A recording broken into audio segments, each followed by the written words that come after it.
Hello guys, कैसे हैं आप सभी लोग। I hope all are fines.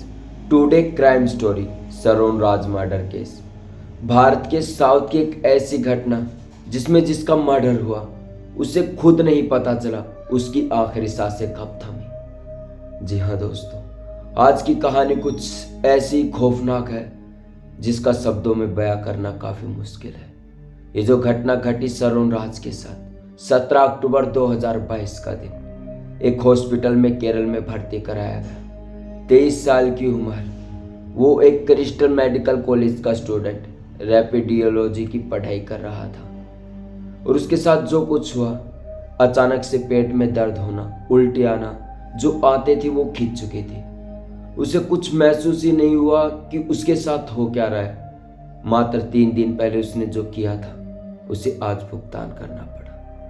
वो जो उसके साथ हुआ 14 अक्टूबर 2022 के दिन, वो उसे कुछ भी नहीं पता कि उसके साथ क्या हुआ था और ये किस कारण से उसकी हालत हुई। मात्र 3 दिन पहले ही 17 अक्टूबर का दिन था। 3 दिन पहले जो उसके साथ हुआ था वो उसे बिल्कुल भी उम्मीद नहीं थी। 17 अक्टूबर 2022 के दिन वो अस्पताल में भर्ती बुरी तरह से चीखें मार रहा। उसे कुछ भी महसूस नहीं, उसकी आंखें खिंच चुकी थी। उसे ऐसा लग रहा था कि शायद उसने कुछ जहर पी लिया हो। डॉक्टर ने उससे पूछताछ की कि कोई एसिड वगैरह तो नहीं पिया है। ये सब उन्होंने पूछा, लेकिन जो सर्जन था वो बोलने की हालत में नहीं था। तो उसकी मम्मी पापा ने कहा, नहीं, ऐसी इसने कोई भी हालत नहीं करी, हरकत नहीं करी कि जिसने ये सब किया हो। हमें नहीं लगता इसने कुछ पिया होगा। तो डॉक्टर्स भी थोड़े घबरा चुके थे क्योंकि उनके बस में नहीं था कि ये सब कैसे सही करें। और डॉक्टर भी बहुत ज़्यादा परेशान थे। तो थोड़ा सा समय और भी था और उसकी जो हालत थी बहुत ही ज़्यादा नाजुक हो चुकी थी। फिर उसके लिए जो डॉक्टर्स हैं उन्होंने कुछ किया। कोई डिलासियस नाम का प्रोसेस है जिससे जो हमारा खून है वो साफ होता रहे और जो प्रोसेसिंग है, जो शरीर की जो किडनियों से खून बहता है, जो साफ होता रहे और जो ये सही हो सके, यानी जो जहर फैला हुआ है वो सही हो सके। डॉक्टर ने कुछ ऐसा ही डिलासियस का एक प्रोसेस किया जो किडनी से ब्लड का प्रोसेस साफ करता है। वो एक तरफ से बाहर ही किया क्योंकि उसके बाहर ही मशीन लगा दी गई थी, लेकिन वो जो खून था बिल्कुल ही साफ नहीं हुआ। काफ़ी ज़्यादा परेशानी हुई और ऐसे ही धीरे धीरे समय भी था। 25 अक्टूबर के दिन सरोन की डेथ हो गई। पुलिस वालों ने काफ़ी कोशिश की कि कैसे पता लगाया जाए। तो उनका एक दोस्त मिलता है सरजून, जिसका नाम था सरजून था। उसका एक दोस्त मिलता जिसका नाम रियजन था, जो सब कुछ बताता है पुलिस को कि 14 अक्टूबर 2022 के दिन हम कन्याकुमारी गए थे रेशमा से मिलने, क्योंकि जो ये है सरजून, इसको उससे कुछ ज़रूरी किताबें लेनी थी पढ़ाई के लिए। तो हम उस रात गए थे वहाँ पर। तो जैसे ही पहुँचा तो जो रियजन था वो बाहर रह चुका था और जो सरजून था वो अंदर जा चुका था। वो घर के अंदर जैसे ही उसने प्रवेश किया तो वो जो हरकत थी, उसने देखा कि रेशमा एक गाढ़ा पी रही थी जो उसकी मम्मी हमेशा उस वक्त बना कर देती थी। ये जब सब कुछ देखा तो सरजोन था जो वो काफ़ी वो निराश था एक प्रकार से, और कहा उसने कि ये बार बार क्या गाढ़ा पीते रहते हो, क्या इससे सर दर्द ठीक हो जाएगा, ये सब उसने कहा। तो बातों बातों में बहस हो गई। जो सरोन था उसने कहा रेशमा से, तुम शर्त लगाओ मैं ये पी जाऊंगा। तो ऐसे ही बातों बातों में उनकी बहस हुई और जो सरोन था उसने पीने की कोशिश की। जब उसने पहली बार उस गाढ़े को पीने की कोशिश की उससे नहीं पिया गया, लेकिन उसने दूसरी बार कैसे न कैसे करके वो गाढ़ा पी लिया। उसने जैसे ही वो गाढ़ा पिया था उसके तुरंत बाद ही जैसे ही वो रेशमा के घर से बाहर निकला उसको उल्टी आनी शुरू हो गई।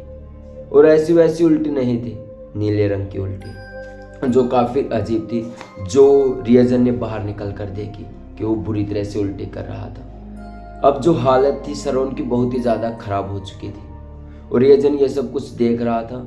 तो उस रात जैसे तैसे करके रियजन जो था सरोन को घर ले आता है, उसे संभालता है और मम्मी पापा को बता देता है कि ऐसे ऐसे कुछ नोट्स बुक्स लाने गए थे। ऐसे ही जब वो घर आता है तो सरोन की हालत इतनी खराब हो चुकी थी तो उसके काबू में कुछ भी नहीं था और जल्दी से जल्दी उसे हॉस्पिटल में भर्ती करवा दिया गया था। और 17 दिन ऐसे ही 3-4 दिन बहुत ही बुरी तरह से तड़पा और 25 अक्टूबर को उसकी डेथ हुई। पुलिस ने पूरा मामला दर्ज किया, उसके दोस्त से पता लगवाया। तो पुलिस जो है रेशमा को अरेस्ट करती है, उससे पूछताछ करती है। तो रेशमा बताती है अपने बयान में कि जो उसने गाढ़ा पिया था वो उसकी मम्मी बना कर देती है। उसे नहीं पता कि कैसे बनता है, क्या चीज़ है, उसकी मम्मी ये बना कर देती है। और उस समय कोरोना का समय चल रहा था कि कोई भी भूल जाए कि किस कंपनी का है, किस ब्रांड का बना है।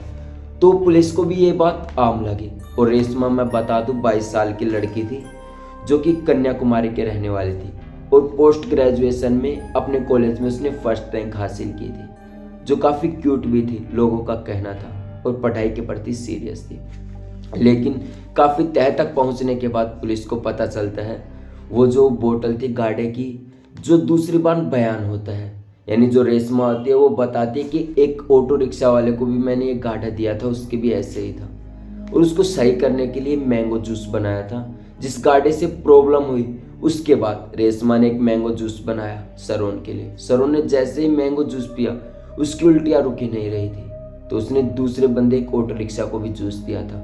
पुलिस की गिरफ्त में ये सब रेशमा कह रही थी, लेकिन पुलिस ने जब ऑटो रिक्शा वाले को ढूंढने की कोशिश की, उन्हें कोई भी ऐसा ऑटो रिक्शा वाला नहीं मिला कि जिन्होंने पता चले कि ये सब कुछ हुआ है। तो ऐसे ही थोड़ा सा समय बीता, 1-2 दिन गुजरे। पुलिस वालों का जो शक था कंटिन्यू बढ़ता जा रहा था। पुलिस वालों रेशमा के पास फिर से पहुंचे और रेशमा ने अब की बार बयान ही बदल दिया। रेशमा ने कहा कि ये जो गाढ़ा था मेरी एक दोस्त लाई थी, जिसका नाम प्रियदर्शनी था, जो मुझे देकर गई थी, जो कि एक मेडिकल स्टोर से लाई थी। तो पुलिस ऐसे ही मुताबिक चल रही थी, तो वो मेडिकल जो स्टोर है उसको ढूंढने लगे। काफ़ी कोशिश करने के बाद भी वो मेडिकल स्टोर नहीं मिला। जैसे तैसे करके मिला, फिर उसकी जो फ्रेंड थी प्रियदर्शनी, उसको पकड़ा और उसने प्रियदर्शनी जो थी उसने सब कुछ सच बताया पुलिस को कि ये जो रेशमा है इसने मुझे कहा कि ऐसे ऐसे सब कुछ बता देना पुलिस को, कोई भी मेडिकल स्टोर का नाम ले देना ताकि मैं पकड़ी ना जाऊँ। तो प्रियदर्शनी के शब्द थे, जिसके बाद रेशमा के ऊपर और भी ज़्यादा शक हुआ। तो पुलिस ने जैसे तैसे करके रेशमा के ऊपर कड़ा कस दिया और रेशमा को पकड़ लिया, यानी उसे गिरफ्तार कर लिया। उन्होंने सोचा कि शायद रेशमा ने ही कुछ ऐसा किया है। शुरुआत में जब ये केस चल रहा था तो रेशमा की जो फैमिली थी वो रेशमा के बिल्कुल साथ थी कि कोई भी खिलाफ रहने का कोई चांस नहीं था। लेकिन जब रेशमा को पकड़ा गया, उनकी जो फैमिली थी वो भी अगेंस्ट हो चुकी थी, क्योंकि पूरा मामला किसी को भी नहीं पता था कि आखिरकार पूरा मामला है क्या। थोड़ा सा समय और बीता, तभी पुलिस के हाथ सरजोन का फ़ोन लगा। जब उन्होंने फ़ोन में उनकी फ़ोटो देखी रेशमा की, तब उन्हें पता चला कि रेशमा और सरोन की शादी हो चुकी है। उन्होंने आज से बहुत ही दिन पहले शादी कर ली है, जो कि जिस फ़ोटो, जो प्राइवेट फ़ोटो जो भी पुलिस ने देखी, ऐसी मांग भरी हुई सब कुछ देखा उन्होंने। तो पुलिस को शक हो गया कि शायद इसी का करा था।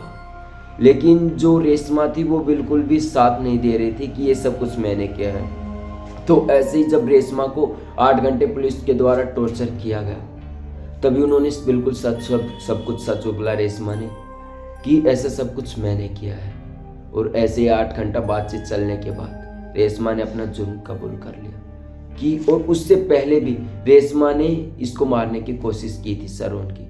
वो बताती है कि 1-2 महीने पहले ही मैं कॉलेज में गई थी इसके, तो एक ऐसी बोतल थी, जूस की बोतल थी, कोई स्लाइस की, तो वो लेकर गई थी और उसमें उसने कम से कम 50 पैरासीटामोल की गोलियां मिलाई थी, जिसे देखकर जो सरोन था उसे लगा कि इसकी एक्सपायरी डेट जा चुकी है। उसे रेशमा पर शक नहीं हुआ, लेकिन उसे कोल्ड ड्रिंक पर शक हुआ, शायद इसकी एक्सपायरी डेट जा चुकी है। ऐसे ही काफ़ी कोशिश करने के बाद पुलिस को एक बोतल मिली जो कि कीटनाशक की बोतल थी। और ऐसे ही जब ये जो केस था, जब पुलिस से सॉल्व नहीं हुआ तो क्राइम ब्रांच की तरफ बढ़ चुका था। तब उन्होंने काफ़ी कोशिश की, तो जब मेडिकल की जांच हुई, बॉडी की मेडिकल जांच हुई, तब पता चला तो जो सरोन का शरीर था उसमें ट्रेसेस निकले थे किसी चीज़ के, जो एक प्रकार की कीटनाशक दवाई होती है जो हमारे किसान यूज करते हैं, उसके ट्रेसेस मिले। तो उन्होंने थोड़ी और तहकीकात की, तो उन्हें पता चला कि जो रेशमा का घर है उससे पीछे खेतों का एक छोटा सा घर है, यानी खेत वेत हैं, और वहाँ पर उन्हें वो बोतल मिली जो कीटनाशक की थी। अब पुलिस को बिल्कुल साफ साफ नजर आ चुका था कि ये जो केस है सारा का सारा रेशमा का रचा धरा है, और रेशमा को गिरफ्तार कर लिया गया। थोड़ा सा समय बीता और रेशमा ने सब कुछ कबूल कर लिया। और रेशमा ने अपनी कबूली में बताया कि ये जो हो रहा है ये शादी मेरी बहुत ही पहले हो चुकी थी और ये जो सरोन था मुझे छोड़ना नहीं चाहता था, लेकिन मैं जो थी अब आराम की ज़िंदगी जीना चाहती थी, क्योंकि मेरे घर वालों ने भी कह दिया था कि अब जैसे तैसे करके इसे छोड़ दो। और एक बार तो रेशमा ने बहाना भी बनाया कि जो हमारी कुंडली है उसमें पहले पति की मृत्यु हो जाएगी, लेकिन जो सरोन था इन बातों को बिल्कुल भी नहीं मानता था और उनके चलते भी चलते जाता था। तो ऐसे ही सरोन जो था बिल्कुल भी इन बातों पर यकीन नहीं करता था, लेकिन जो रेशमा थी वो किसी तरह अपना पीछा छुड़ाना चाहती थी और वो अपना पीछा छुड़ा चुकी थी। और एक बार जैसे तैसे पुलिस जैसे एक जेल से दूसरी जेल ले जा रही थी, तो रेशमा ने वहां से निकलने की कोशिश की और कहा, पुलिसकर्मी जो लेडीज पुलिसकर्मी थी उनसे कहा कि मुझे टॉयलेट जाना है। और जैसे वो टॉयलेट करने गई, वहां पर फिनाइल की एक बोतल रखी थी जो रेशमा ने पी ली थी। उसके बाद उसकी हालत काफ़ी ज़्यादा ख़राब हो गई थी, 4 से 5 दिन हालत ख़राब चली। उसके बाद वो ठीक हो गई धीरे धीरे, और इसी के चलते जो 2 पुलिस लेडीज़ थी उनकी नौकरी चली गई, क्योंकि वहाँ का मानना है कि पुलिस को सतर्क रहना चाहिए, बाथरूम का जो गेट है वो बंद नहीं होना चाहिए और जो बाथरूम की अच्छी से चेकिंग होनी चाहिए कि कुछ ऐसी चीज़ ना रखी हो जिससे कि कोई गलत हरकत हो या फिर खुद को मारने की कोशिश करे। रेशमा के चलते 2 पुलिसकर्मी लेडीज़ की नौकरी भी गई थी और आज रेशमा को पकड़ा जा चुका है। ये एक ऐसी कहानी थी जिसमें जो सरोन था उसे खुद की सांस तक, आखिरी सांस तक पता नहीं चला कि उसकी डेथ होने का मेन रीज़न क्या था, और ना ही उसकी फैमिली साथ थी। और अब रेशमा को भी समझ आ चुका था कि अब उसके साथ कोई भी नहीं खड़ा हो पाएगा। अब रेशमा ने हाथ खड़े कर दिए थे और पुलिस ने उसे गिरफ्तार कर लिया था। काफ़ी कड़ी मशक्क़त के बाद 8 घंटे बाद रेशमा ने अपना जुर्म कबूल किया। उसके बाद पुलिस ने जो भी कार्रवाई करनी थी सब कुछ किया और आज रेशमा जेल में है। ये सरोन को आज भी नहीं पता चला। आज तक सरोन ने विश्वास ही नहीं किया रेशमा पर, मतलब कि रेशमा कुछ ऐसा कर सके कि जिससे उसकी डेथ हो जाए। लेकिन आज सरोन मर चुका है और रेशमा पुलिस की गिरफ्त में है। That's today crime story will be the end. आज की जो क्राइम की कहानी थी, केरला की एक ऐसी घटना जिसे खुद बंदे को नहीं पता चला कि उसकी डेथ कैसे हुई है। आज की ये कहानी यहीं पर समाप्त होती है। कमेंट बॉक्स में ज़रूर बताएं कि आपको ये कहानी कैसी लगी और ऐसी क्राइम की कहानी सुनने के लिए चैनल को सब्सक्राइब कर लें। तब तक के लिए जय हिंद। कल फिर से मिलेंगे एक और खौफनाक कहानी लेकर।